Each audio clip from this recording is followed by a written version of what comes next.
Selamat pagi saudara-saudara, marilah kita berdoa sebelum membaca dan merenungkan firman Tuhan. Tuhan Allah yang Maha Pengasih, terima kasih untuk hari yang baru, pagi yang baru, berikan kami semangat yang baru dan pengharapan yang tidak pernah putus. Dan dalam pengenalan akan firman Tuhan, mampukan kami untuk tahu bagaimana menyikapi segala tantangan yang Tuhan percayakan kepada kami dalam hidup ini. Dalam nama Tuhan Yesus Kristus kami berdoa, amin. Saudara-saudara, saya akan membacakan firman Tuhan dari Efesus pasal 4 ayat 25 sampai 32. Karena itu, buanglah dusta dan berkatalah benar seorang kepada yang lain, karena kita adalah sesama anggota. Apabila kamu menjadi marah, janganlah berbuat dosa. Janganlah matahari terbenam sebelum padam kemarahanmu. Dan janganlah beri kesempatan kepada iblis. Orang yang mencuri, janganlah ia mencuri lagi, tetapi baiklah ia bekerja keras dan melakukan pekerjaan yang baik dengan tangannya sendiri, supaya ia dapat membagikan sesuatu kepada orang yang berkekurangan. Janganlah perkataan kotor keluar dari mulutmu, tetapi pakailah perkataan yang baik untuk membangun di mana perlu, supaya mereka yang mendengarnya beroleh anugerah. Janganlah mendukakan Roh Kudus Allah yang telah memeteraikan kamu menjelang hari penebusan. Segala kepahitan, kegeraman, kemarahan, kegaduhan, dan fitnah hendaklah dibuang dari antara kamu, demikian pula segala kejahatan. Tetapi hendaklah kamu ramah seorang terhadap yang lain, penuh kasih mesra, dan saling mengampuni sebagaimana Allah di dalam Kristus telah mengampuni kamu. Demikianlah pembacaan firman Tuhan, berbahagialah kita yang mendengar dan yang memeliharanya. Saudara-saudara, pembacaan firman Tuhan hari ini berisi kumpulan nasihat untuk orang-orang Kristen sebagai manusia-manusia yang diperbarui di dalam Tuhan. Tentunya nasihat ini sudah sering kita dengar, misalnya jangan matahari terbenam sebelum amarahmu padam. Ya, namun hari ini saudara-saudara kita mau merenungkannya dalam rangka bulan keluarga, dalam relasi kita di tengah keluarga dan juga tentunya relasi kita dengan sesama di pekerjaan, dalam pergaulan dan seterusnya. Saudara-saudara, di ayat yang ke-25 di sini dikatakan, buanglah dusta, berkatalah benar seorang kepada yang lain karena kita adalah sesama anggota. Mungkin kita tidak bohong, kita tidak suka berkata dusta, tidak suka bohong. Tapi saudara-saudara, ini yang menarik ya, seringkali ketika terkait dengan satu sama lain, kita suka berkata lebay. Ya, jadi mungkin kita tidak berbohong soal uang, soal pulang malam, pergi kemana, sama siapa, itu mungkin kita nggak berbohong. Tetapi ketika kita hidup dalam keluarga, dalam rumah tangga, ya, dalam pertemanan, lalu kita merasa kesal, terluka, kita butuh curhat, ya. Dan ketika kita curhat, kita menggambarkan pasangan kita, orang tua kita, anak kita, mertua dan mantu atau teman kita sebagai sosok yang sepenuhnya menyebalkan, dan kita ini hanyalah korban yang tidak bersalah apapun. Saudara-saudara, ini sebetulnya tidak berkata benar.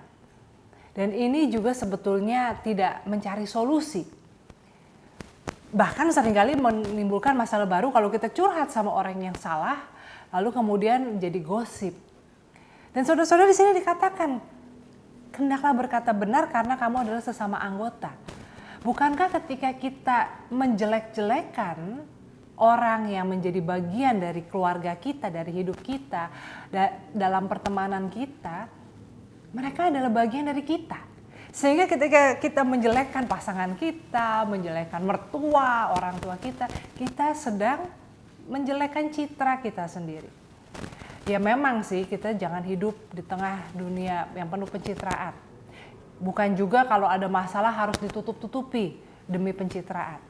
Tetapi kalau mau curhat, curhatlah kepada orang yang tepat untuk mencari solusi, bukan untuk mencari dukungan. Dan juga saudara-saudara untuk memulihkan, bukan untuk malah saling merusak, menjelekkan nama baik orang-orang yang ada dalam hidup kita. Nah, ini yang pertama, nasihat yang pertama, hendaklah berkata jujur, berkata yang benar, jangan berlebihan. Kadang-kadang kita memang gak bohong, tapi berlebihannya kita itu akhirnya jadi tidak benar. Lalu kedua ini katakan di sini tadi ayat yang terkenal itu ya saudara-saudara ya. Kalau kamu marah jangan berbuat dosa, jangan matahari terbenam sebelum amarahmu padam. Artinya apa? Marah boleh, berdosa jangan. Perasaan kita ketika kita marah, ketika kita sedih, ketika kita kesal itu valid saudara-saudara. Namanya perasaan. Masa dibilang nggak boleh kamu merasa marah. Loh yang merasa gitu ya. Sama seperti orang merasa dingin, gak boleh kamu merasa dingin, gak dingin kok gitu. Perasaan itu bukan sesuatu yang bisa diatur. Tetapi perbuatan tidak bisa selalu dibenarkan. Maksudnya gini, perasaan itu bukan sesuatu yang bisa diatur. Artinya kalau orang lagi merasa marah, merasa sedih, itu bisa digali, bisa diolah supaya perasaannya tidak berlebihan, tidak merusak, itu bisa. Tetapi bahwa initial feeling itu ya, perasaan yang muncul itu bukan sesuatu yang dibuat-buat. Maka boleh marah, tapi jangan berbuat dosa. Karena perasaan itu valid, perbuatan kita belum tentu selalu bisa dibenarkan. Jadi kalau kita marah lalu kita memaki-maki orang, marahnya mungkin bisa dipahami, memaki-makinya tidak. Atau sebaliknya saudara-saudara, silent treatment. Nah ini makanya kalau marah itu jangan sampai matahari terbenam, tuh maksudnya marah jangan berkelamaan. Kadang-kadang orang sekarang marah itu nggak maki-maki tapi silent treatment ya, nggak mau ngomong seminggu 2 minggu. Akhirnya apa? Akhirnya jadi tidak menolong orang yang berbuat salah itu untuk menyadari kesalahannya. Malah ketika 2 minggu kemudian peristiwa itu diangkat kembali, yang bersangkutan sudah lupa. Karena beda kan perspektif orang yang terluka dengan orang yang nggak sengaja melukai atau sengaja melukai ya, itu perspektifnya beda. Maka tidak usah berlama-lama, selesaikan, tapi juga jangan lagi emosi tinggi lalu segera keluar ya. Kadang-kadang kita perlu cooling down sendiri. Jadi marah boleh tapi jangan berbuat dosa. Lalu dikatakan juga orang yang mencuri jangan mencuri lagi, baiklah ia bekerja keras dengan tangannya sendiri sehingga bisa jadi berkat, bisa membagikan sesuatu kepada yang berkekurangan. Saudara-saudara, dalam keluarga kita banyak kali orang tuh fokus pada perkembangan ekonomi atau pada kebutuhan ekonomi dalam keluarga. Dan rasanya sudah cukup kalau bisa melakukan tugasnya, membiayai kehidupan keluarga, menyekolahkan anak, atau memberi kontribusi pada orang tua, itu rasanya sudah cukup. Dan itu memang tentu lebih baik daripada orang yang tidak bertanggung jawab atau orang yang tidak mau peduli ya. Tetapi saudara-saudara di sini juga menunjukkan bahwa bagaimana kita mencari uang itu sangat penting terkait dengan harkat dan martabat keluarga kita. Ya belum lama ini ada kasus tentang koruptor ya, seorang suami yang korupsi, banyak sekali saudara-saudara mungkin tahu siapa. Yang menarik kemudian adalah ketika istrinya harus menjelaskan kepada anak-anaknya bapaknya kemana karena di penjara nggak pulang-pulang, dia harus mengarang sebuah cerita. Ya akhirnya jadi korupsi ditutupi dengan kebohongan. Karena sebetulnya kan artinya kan walaupun korupsi itu besar jumlahnya, tetapi buat anak-anak itu akhirnya menjadi suatu beban bahwa bapaknya adalah seorang koruptor yang ditangkap dan dipenjara. Saudara-saudara, jangan kita fokus hanya pada mencari nafkah, memenuhi kebutuhan ekonomi keluarga tanpa memastikan bahwa apa yang kita lakukan itu menjadi sebuah legacy, hal yang kita tinggalkan. Dan yang kita tinggalkan itu yang lebih penting itu adalah nilai-nilai, teladan, kebaikan. Bahkan mungkin nama baik sebagai orang yang terhormat, bukan soal harta. Karena harta itu bisa habis, harta bisa jadi bahan rebutan antar saudara ketika orang tua meninggal. Tetapi bagaimana kita bisa meninggalkan kebanggaan pada keturunan kita bahwa oh orang tuanya dulu itu bekerja keras, jujur, dan juga apa? Murah hati. Saudara-saudara dikatakan juga bekerja keraslah supaya kamu bisa jadi berkat untuk sesama. Saudara-saudara, zaman sekarang banyak orang yang ingin anak-anaknya bangga karena dia kaya. Ya memang nggak apa-apa juga sih, daripada anaknya malu kan, lebih baik anaknya bangga.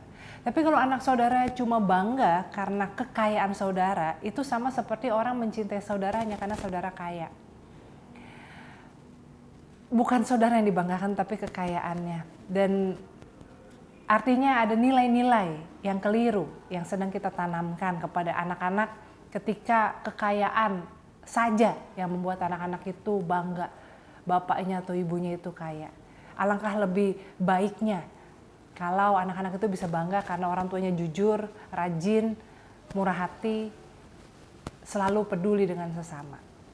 Nah, saudara, kemudian juga dikatakan, janganlah ada perkataan kotor keluar dari mulutmu. Perkataan kita itu adalah perkataan yang, hendaklah perkataan yang membangun. Karena perkataan itu adalah berkat atau kutuk. Perkataan tidak pernah netral, kecuali kalau lagi bahas informasi cuaca atau informasi fakta dan data. Tapi ketika kita bercakap-cakap, ketika kita memberi nasihat, ketika kita memberi pendapat, ketika kita menegur satu sama lain dalam keluarga, itu menjadi ucapan doa ataupun menjadi sebuah kutuk, dalam arti sebuah stigma yang kita tanamkan. Ya. Orang tua yang berkata kepada anaknya, kamu mah gak bisa apa-apalah, susah dipercaya. Saudara-saudara, itu bukan sekedar omongan sambil lalu, tetapi itu akan tertanam dalam benak anak dan itu akan membangun konsep dirinya bahwa dia itu nggak bisa apa-apa. Maka hendaklah setiap perkataan yang keluar dari mulut kita bukanlah perkataan kotor, tapi perkataan yang membangun, yang menguatkan. Teguran kita adalah teguran yang bukan menghancurkan tetapi mengkoreksi sehingga orang-orang bisa bertumbuh. Dan yang terakhir, saudara-saudara, di sini juga dikatakan janganlah kamu mendukakan Roh Kudus. Hendaklah segala kepahitan, kegeraman dibuang dari antara kamu. Saudara-saudara, kalau kita hidup dalam ketidakdamaian satu dengan yang lain, apalagi di dalam rumah, di dalam satu keluarga, bagaimana kita mengatakan bahwa hidup kita memuliakan Tuhan, ya kan? Maka hendaklah kita mengupayakan damai, saling mengampuni, ramah seorang terhadap yang lain, menunjukkan kasih, jangan saling menghukum, jangan saling menendam, jangan menahan kasih hanya karena masih kesel. Tapi biarlah dalam keluarga itu ada rasa damai, pengampunan, penerimaan. Sehingga dengan demikian kita sedang memuliakan Tuhan. Walaupun belum sempurna, saudara-saudara, tapi kita upayakan yang terbaik. Ya, kita upayakan agar dalam rumah itu ada damai sejahtera, kuasa cinta Tuhan yang memimpin keluarga kita. Tuhan memberkati. Amin. Saudara-saudara, mari kita bersatu di dalam doa. Tuhan Allah kami bersyukur kepadamu untuk keluarga di mana kami berasal. Terima kasih untuk orang tua yang melahirkan dan membesarkan kami, kakak adik di mana kami bisa bertumbuh bersama, saudara, sepupu, sahabat, teman, tetangga yang juga berjalan bersama dengan kami. Terima kasih untuk orang-orang dewasa yang Tuhan karuniakan dalam mendidik perkembangan anak-anak, baik sebagai guru sekolah minggu, sebagai kakak pembimbing, kakak rohani. Terima kasih ya Tuhan untuk kehadiran mereka semua. Biarlah kiranya kami pada waktunya juga boleh menjadi orang-orang yang turut berkontribusi untuk kebahagiaan, kedamaian, pertumbuhan iman dari sesama kami, dari anak-anak yang Tuhan karuniakan di muka bumi ini. Tuhan, biarlah kiranya juga dalam keluarga kami mengupayakan damai sejahtera. Biarlah firman Tuhan yang baru saja kami dengar tidak berlalu begitu saja, tetapi boleh menjadi panduan bagi sikap hidup kami, bagi keputusan-keputusan kami. Tuhan, kami mau serahkan Tuhan keluarga-keluarga yang tengah dalam konflik, yang terancam berpecah, yang mungkin saat ini sedang menghadapi cobaan yang berat. Kiranya Tuhan boleh menolong mereka untuk menghadapi semuanya. Berikan mereka kemampuan untuk tetap saling mengasihi, untuk tetap takut akan Tuhan, sehingga dalam segala tindakan yang mereka lakukan, mereka melakukannya dalam pimpinan Tuhan. Kiranya Tuhan juga berkuasa untuk memulihkan. Tuhan, kami juga mau berdoa bagi keluarga-keluarga yang dirusak oleh kekerasan, oleh pelecehan seksual, oleh ketidaksetiaan, oleh kecurangan dalam mencari nafkah. Kiranya Tuhan juga berikan pemulihan. Tuhan berikan pengampunan bagi mereka yang berbuat, dan Tuhan pulihkan mereka yang menjadi korban. Tuhan, kami mau serahkan hidup kami sepenuhnya ke dalam tangan-Mu. Biarlah kiranya Tuhan terus memakai kami untuk menjadi pembawa damai dimanapun kami berada. Dalam nama Tuhan Yesus Kristus kami berdoa. Amin.